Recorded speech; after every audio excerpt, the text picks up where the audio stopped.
ગુજરાતના ખેડૂતોને લઈને એકવાર સૌથી મોટા મહત્વના અને તાજા સમાચાર સામે આવી રહ્યા છે। પીએમ કિસાન યોજનાને લઈને નવા સમાચાર, ખાતર અને બિયારણને લઈને ચેતી જજો ખેડૂત મિત્રો।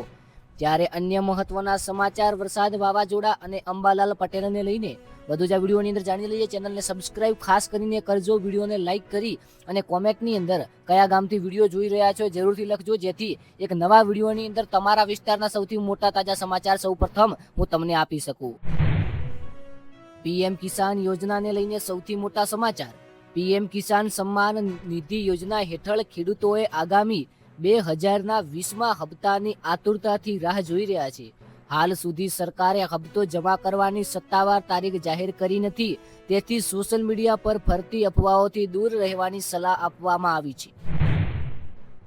જે ખેડૂતોનું ઈ-કેવાયસી પૂર્ણ નથી તેઓએ નજીકના CSC સેન્ટર અથવા સત્તાવાર પોર્ટલ દ્વારા પ્રક્રિયા પૂર્ણ કરવી જોઈએ, નહીં તો 2000નો હપ્તો અટકી શકે છે। બેંક ખાતામાં આધાર લિંક, IFSC કોડ અને મોબાઈલ નંબર સાચા છે કે નથી તેની એકવાર ચકાસણી જરૂરથી કરી લેવાની સલાહ આપવામાં આવી છે। લાભાર્થી યાદીમાં નામ ન હોય અથવા જમીનના રેકોર્ડમાં ભૂલ હોય તો તાલુકા કૃષિ કચેરીમાં સંપર્ક કરવા જણાવ્યું છે। પીએમ કિસાનનો લાભ માત્ર પાત્ર ખેડૂતોને જ મળે છે, જેથી ખોટી માહિતી આપવાની અરજી રદ થઈ શકે છે। ખાતર બિયારણને લઈને મહત્વના સમાચાર સામે। ગુજરાતમાં ખરીફ પાકની સિઝન દરમિયાન DAP, યુરિયા અને NPK ખાતરની માંગમાં વધારો નોંધાયો છે। કૃષિ વિભાગે ખેડૂતોને માત્ર અધિકૃત ડીલર પાસેથી જ ખાતર અને બિયારણની ખરીદી કરવાની અપીલ કરી છે।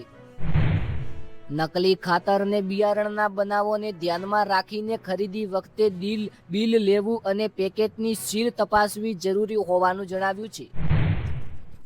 વરસાદી માહોલને ધ્યાનમાં રાખીને પાકની જરૂરિયાતો મુજબ જ ખાતર આપવું। વધુ ખાતર આપવાથી ફાયદો નહીં પરંતુ નુકસાન થઈ શકે છે। કપાસ, મગફળી અને મકાઈના પાકમાં પ્રથમ ટોપ ડ્રેસિંગ માટે કૃષિ નિષ્ણાતોની સલાહ લેવા જણાવ્યું છે।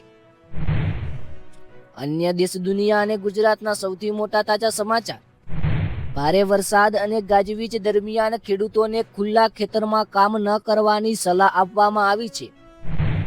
પશુપાલકોને પશુઓ માટે સ્વચ્છ પાણી, સૂકો ચારો અને સુરક્ષિત શેડની વ્યવસ્થા રાખવા સૂચના આપવામાં આવી છે। કૃષિ નિષ્ણાતોએ ખેડૂતોને વરસાદની સ્થિતિને ધ્યાનમાં રાખીને જ સિંચાઈ, ખાતર અને જંતુનાશક દવાનો ઉપયોગ કરવાની સલાહ આપવામાં આવી છે।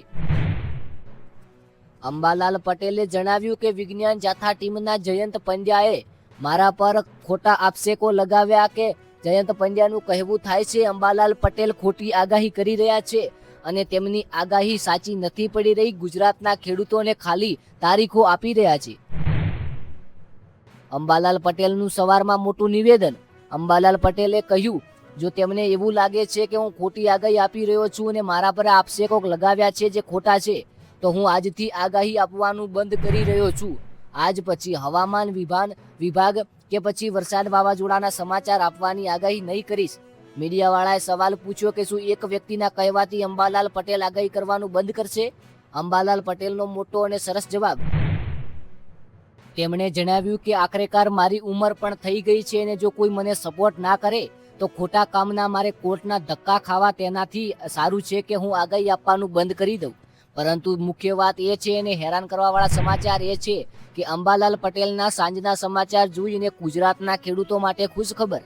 અંબાલાલ પટેલે કહ્યું છે કે આખરેકાર થોડા ઘણો સપોર્ટ મળ્યો અને બીજું કે તેમના વકીલના કોઈ કાગળિયાને લઈને ગયા હતા અને આખરેકાર અંબાલાલ પટેલે મોટા સમાચાર અને ખુશીના સમાચાર આપ્યા કે આખરેકાર હું આગાહી આપવાનો બંધ નથી કરતો। આગળના સમયની અંદર હું આગાહી આપીશ અને હું આગાહી આપવા માટે તૈયાર છું અને ખરેખર જે સવારમાં કહ્યું હતું તે આગાહી આપવાનું બંધ નથી કરવાનો। આવનારા સમયની અંદર જે પણ સમાચાર મળે છે, જે પણ આગાહી આપે છે, હું ગુજરાતના ખેડૂતોને જરૂરથી આપીશ।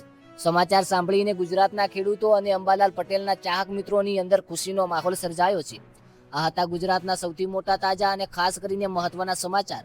આગળ પણ આપણે સૌથી મોટા અને ગુજરાતના તાજા સમાચાર આપવાની કોશિશ કરીશું, પરંતુ એક દુઃખની વાત એ છે કે વિડીયો બધા લોકો જોવે છે પરંતુ સબસ્ક્રાઇબનું બટન પણ દબાવી દો, કારણ કે વિડીયો બનાવવામાં બહુ મહેનત લાગે છે। તો ખાસ કરીને સબસ્ક્રાઇબનું બટન દબાવજો. આવનારા વિડીયોની અંદર મળીએ. આ બધી માહિતી KI મોડ દ્વારા લઈને આપવામાં આવી છે. 100% કન્ફર્મ નથી. Thank you.